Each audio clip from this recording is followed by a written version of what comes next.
well as the southern part of the country, and he discussed with the fishing community about their requirements and how the Navy further can improve them out at sea, and how their professional welfare could be looked after by the Navy. And we are doing that also, still we are doing that, continuously we are doing that. So we are helping the fishermen out at sea. Sometimes we have seen in the media how we help the fishermen out at sea to rescue themselves and to take them to towards the coastline when their crafts are in defective stages. So that's how we are contributing to the improvement of the fishery industries in the country and contributing to the economy. So it's a development process. Development process. You are correct. Yes. Right. Okay. Then moving on to Group Captain Janakanana Kara. Now we also know that there are disabled soldiers out there, and also from the Air Force, Navy, and all forces. And how can the general public help them? Continues to help them, like through mechanisms like Api Venuing Api and other such mechanisms. What is available?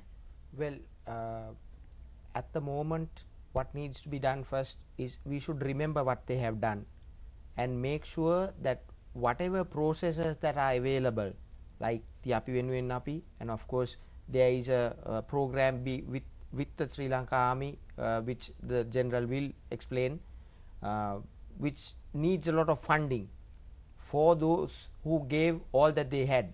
So it is the responsibility of the people of this country, whether they are in here or whether they are away in other countries, to make sure that these people, these boys and these men, they gave everything that they had, and that their families who suffered in silence for such a long time are looked after as long as they live, and that they are never forgotten.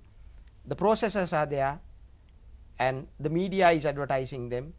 It is not to be specific and identify one and each one and the other, but the processes are there.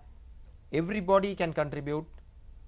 Come forward and make sure that we will not forget those who have given everything that they had for the nation, that we all should live in peace. Okay, thank you very much. One final question, because we are really out of time, Major General, to you. That is there anything special you want to mention along the same lines? And very briefly, how does the military also rehabilitate the LTT cadres? Well, when you talk about the Api Venuing Api, that's a project because we got a project to give houses for the soldiers, those who don't have houses.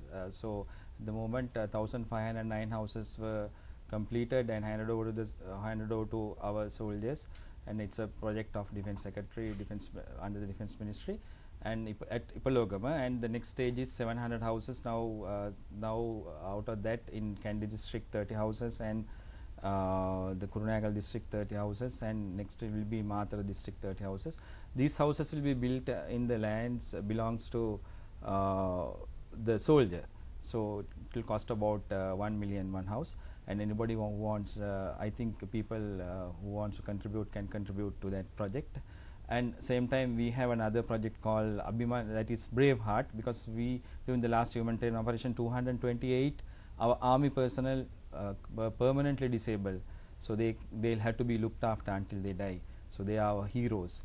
So the commander of the army has now got a project implemented that is called Brave Hearts. So first stage is at Abhiman at Anuradhapura. Abhiman Sala, 52 war heroes will be accommodated there. So people who wants to contribute, I think it's a duty of our nation, our people, to support these people, those who sacrificed their limbs and legs and hands and their eyes, and so that is one. Then the next one you asked, the rehabilitation of the rehabilitation part of the LTT is going on. So at the moment there are about 8,000 LTT cadres under the rehabilitation.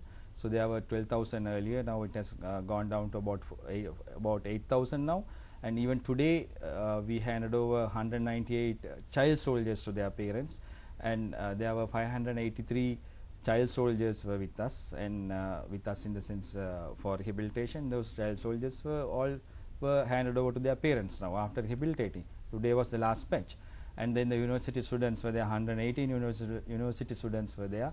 So those people were also released and now rehabilitated and released, and they are now going to the universities.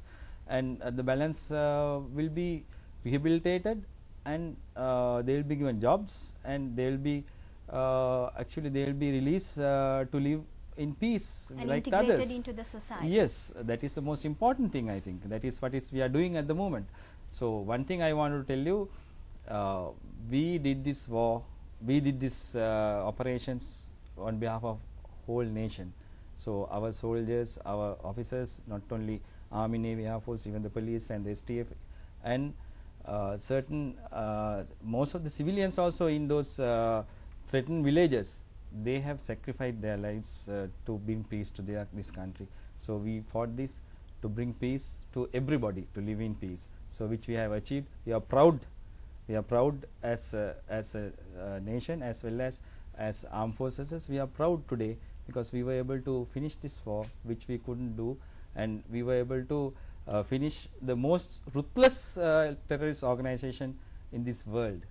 So actually that's a very important note to finish our discussion, and thank you every one of you to have come today. Actually, as you said, it is something that was done on behalf of the entire nation and peace for the entire nation, and also to see that how the roles of the Army, Navy, Air Force, police and the special forces also continuing, especially in the development process post-conflict era, from the time of demining, resettlement and development, and also rehabilitation of the LTT cadres themselves. So it is our duty as the public to look at the media, find out sources, how we can help all the three forces in schemes like Api Venueng Api, and also like Abhimansala for the people who have lost their life and limb.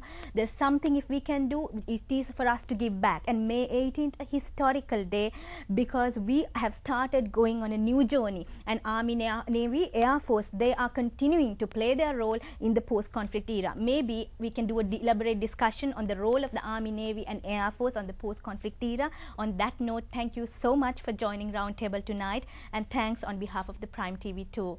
Thank you for watching us tonight. Have a lovely night.